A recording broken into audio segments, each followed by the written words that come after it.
সে বেক্সিমকোকে represent করেছে। আমাদের যে অর্ডারটা পেয়েছি সেটা চ্যালেঞ্জ করেছে কতগুলি।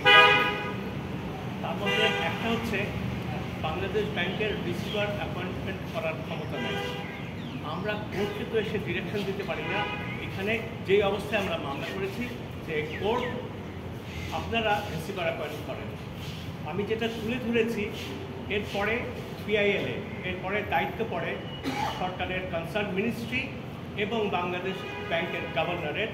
ওনারা এসে কোর্ট থেকে কোনো পারমিশন নেবেন কি না, সেখানে যদি কোনো ক্লজ থেকে থাকে আমাদের অ্যাপ্লিকেশনে না, যে ইম্পিউন অর্ডারটা জজ সাহেবরা যে অর্ডারটা ইস্যু করেছে সেটা কেন করেছে, লিগালি এখানে রিট পিটিশনে এটা হতে হবে, এটা হতে হবে, এটা হতে হবে, তা কিন্তু না। রিট পিটিশন হচ্ছে one form of litigation in the interest of the public. সেখানে এটাই বলতে হবে যে এইটা ক্ষতি হয়েছে জনগণের, দেশের, আর আমরা সেটাই বলেছি। হাইকোর্টে বলার পরে ওই অর্ডারটা পাস করেছে। এই সমস্ত লিগালিটিস দেখিয়ে কোনো কিছু হবে না, এটাই কোর্টকে আমি বলেছি।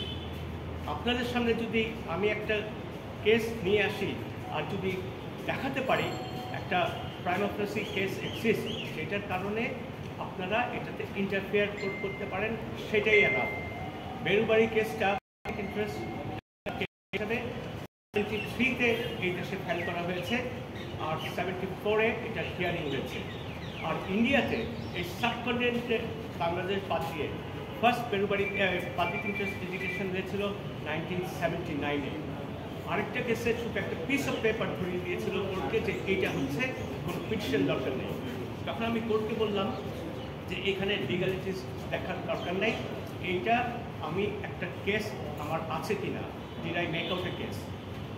এখানে বলেছে সালমান রহমান যেটা বলেছে আমি ছাড়া এত লোক বেতন পাবে না, এটা চলবে না। আর কোর্টে যে বলতেছে ওরা তো 2.4% শেয়ার, সব তো ব্রিটিশ একটা কোম্পানি, ওরা ওন করে। তখন আপনারা I use my common sense, আপনারা আপনাদের কমন সেন্স বা জনগণ কমন সেন্সটা দিয়ে দেখুক কী করেছে। সে তার কোম্পানিকে দিয়ে এই শেয়ারগুলি নিয়ে নিয়েছে। তুমি জেল থেকে না বাড়লে তোমার এমপ্লয়িজরা না খেয়ে বেতন না পেয়ে চলবে। যা আগেও বলেছি, আমি তো কারো এগেনস্টে অন্যায় কোনো আফতার নিয়ে বলে যায়নি। তোমাকে এই গ্রাউন্ডে জেল থেকে ছাড়তে হবে, তাহলে তোমার দরকার কী? তোমাকে যদি জেলেই থাকতে হয়, রিসিভার অ্যাপয়েন্টমেন্ট হোক, তাতে তো আরও কোনো ক্ষতি হবে না। তারপরে আরও কিছু পার্সোনাল কথা বলেছি, আমি আপনাদের সংক্ষেপে বলছি, বলতে আমি চাচ্ছি না। পার্সোনাল অ্যাটাকও করেছি। তারপরে আমার পার্সোনাল লাইফে হোয়াট সালমান রহমান ডিড ওটাতে আমি যাচ্ছি না। আমি শুধু বলেছি যে আপনারা হিয়ারিং করে দেন, অনেক কিছু আছে মিথ্যা কথা, সেগুলো আমাকে কনসিডার করতে হবে। আচ্ছা, এখানে তো পুরো বেক্সিমকো গ্রুপ নিয়ে আদেশ হয়েছিল হাইকোর্টে, ওনারা শুধু একটা কোম্পানি দিয়েছে, এটা কি টেস্ট কেস? একই তো, পুরোটাই পুরোটা মামলা। না না না, বেক্সিমকো গ্রুপ অফ কোম্পানিজ, তারা পিটিশনে যেটা বলেছে আপনি গুগল করে দেখেন, বেক্সিমকো গ্রুপ অফ কোম্পানিজ, যেখানে সালমানের ডিরেক্ট ইন্টারেস্ট ইনভলভ আছে সেটা। আর আপনারা কাশ্মীরিতে মহিউদ্দিনের কাছে যে বলছে 22,000 কোটি আমাদের ব্যাংকে দিয়েছে, এটা আপনাদের দেখার ব্যাপার না, এটা বাংলাদেশ ব্যাংক দেখবে। বাংলাদেশ ব্যাংককে আর সালমান রহমানকে আর কীভাবে দেশ চালাইছে এটা আপনারা সবাই জানেন।